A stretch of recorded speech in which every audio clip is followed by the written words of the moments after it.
तो आज आपके लिए मैं केमिकल काइनेटिक्स से कुछ न्यूमेरिकल प्रॉब्लम्स हम सॉल्व करने वाले हैं। तो एक ये क्वेश्चन मैंने उठाया है सैम्पल पेपर से, तो इसको हम सॉल्व करेंगे। इससे आपको आइडिया लगेगा कि how to solve the numerical problem. तो शुरू करते हैं हम। तो देखो अब यहाँ पर ये क्वेश्चन दिया हुआ है, a first order reaction takes 40 minute for 30% decomposition, calculate T half, given log 7 is equal to 0.845।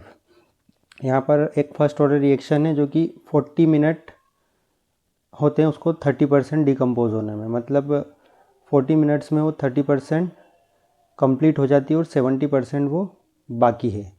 और यहाँ पर आपको पता लगाना कैलकुलेट टी हाफ, मतलब उस रिएक्शन के लिए हाफ लाइफ कितनी रहेगी ये आपको पता लगाना है।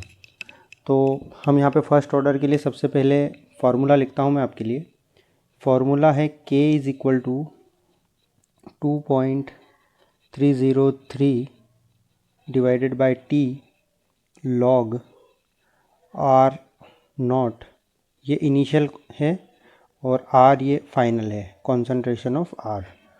तो यहाँ पर देखो ये जो R नॉट होता है, जब भी आपको परसेंटेज दे, जैसे यहाँ पर 30% दे रखा है ये, तो जब भी आपको ये दे तो आपको R नॉट की वैल्यू जो है वो 100 रखनी है, और जो R की वैल्यू है कॉन्सेंट्रेशन ऑफ R, ये आपको 100 minus what ever percentage is given, मतलब यहाँ पे 30% दे रखा तो 100 माइनस इसको आप 30 कर देंगे, तो ये आपके पास में वैल्यू आ जाएगी निकल के 70।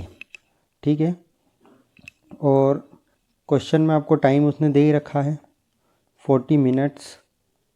एक बात यहाँ पे ध्यान रखें कि ये मिनट में दे रखा है, अगर ये चाहे मतलब सेकंड में दे या आर में दे तब भी आप उसको उसी तरह से रख देंगे, इसको कन्वर्ट करने की ज़रूरत नहीं है हमको। ठीक है। तो फार्मूले में हम वैल्यू पुट करते हैं, तो ये आएगा आपके K is equal to 2.303 time जो कि हमको दे रखा 40, यहाँ पर हम 40 रखेंगे, लॉग R नोट की वैल्यू 100 है अभी हमने देखा था, और R की वैल्यू यहाँ पर R कॉन्सेंट्रेशन ऑफ R 70 है। तो यहाँ पर आप देखो ये 0 से 0 हम कैंसिल कर देंगे और इसको आगे सॉल्व करेंगे, तो ये होगा K is equal to 2.303 divided by 40 log 10 divided by 70। इसको अब हम आगे सॉल्व करते हैं, तो ये आएगा 2.303 40।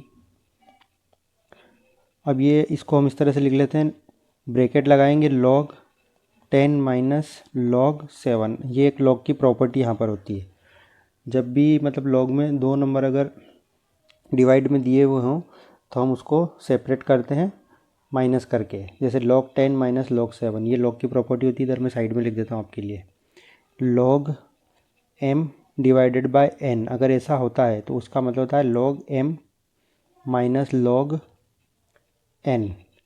ठीक है, log n इस तरह से ये होता है। तो ये वाली प्रॉपर्टी मैंने यहाँ पर अप्लाई की है। इसके बाद में हम इसको सॉल्व करते हैं आगे। तो 2.303 40, ये log 10 जो होता है, तो log 10 की वैल्यू होती है 1।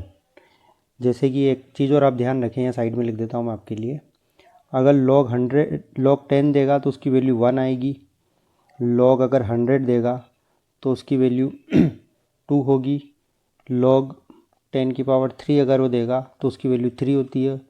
उसी तरीके से log 10 टू द पावर -1 अगर वो देता है तो उसकी वैल्यू -1 होती है, log 10 टू द पावर -2 अगर वो देता है तो उसकी वैल्यू -2 होती है। वॉटेवर जो भी आपको एक्सपोनेंट में पावर में दिया हुआ है वही उसकी वैल्यू रहेगी, अगर उसका बेस 10 है, 100 है, 1000 है, इस तरह से हम उसको ले लेते हैं। और log 7 की वैल्यू आप देखोगे तो क्वेश्चन में गिवन है, ये 100, 10 की पावर -1, ये जो भी वैल्यू होगी इनको छोड़ के जो भी यूज़ होने वाली है वो आपको क्वेश्चन में गिवन रहेगी। तो यहाँ पर log 7 की वैल्यू जो है वो होती 0.845। अब देखो आपको इस सब को सोल्व कर लेना है। ठीक है, जब आप इस पूरे को सोल्व कर लेंगे 2.303 40 और इसको 1 से माइनस करेंगे, 1 माइनस 0.845, इस पूरे को जब आप सोल्व करेंगे तो आपके यहाँ से निकल के आएगी K की वैल्यू। और जो k की वैल्यू जब हम इस पूरे को सोल्व करेंगे तो आएगी 8.918 मल्टीप्लाइड बाय 10⁻⁻³ ये वैल्यू निकल के आने वाली है। ओके, अब k आ चुका है और क्वेश्चन में हमसे उसने पूछा था t हाफ कितना होगा, मतलब उसकी हाफ लाइफ क्या होगी। तो फर्स्ट ऑर्डर के लिए हम हाफ लाइफ का फॉर्मूला लगाएंगे। फॉर फर्स्ट ऑर्डर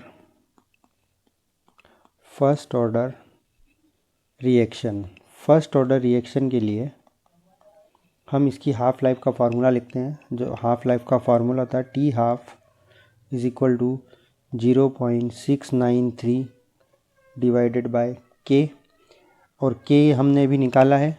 ये जो हमने के की वैल्यू यहाँ पर निकाली है ये वाली, इसको हम इस फॉर्मूले में पुट कर देते हैं। 0.693 डिवाइडेड बाय 8.918 मल्टीप्लाइड बाय 10⁻⁻3।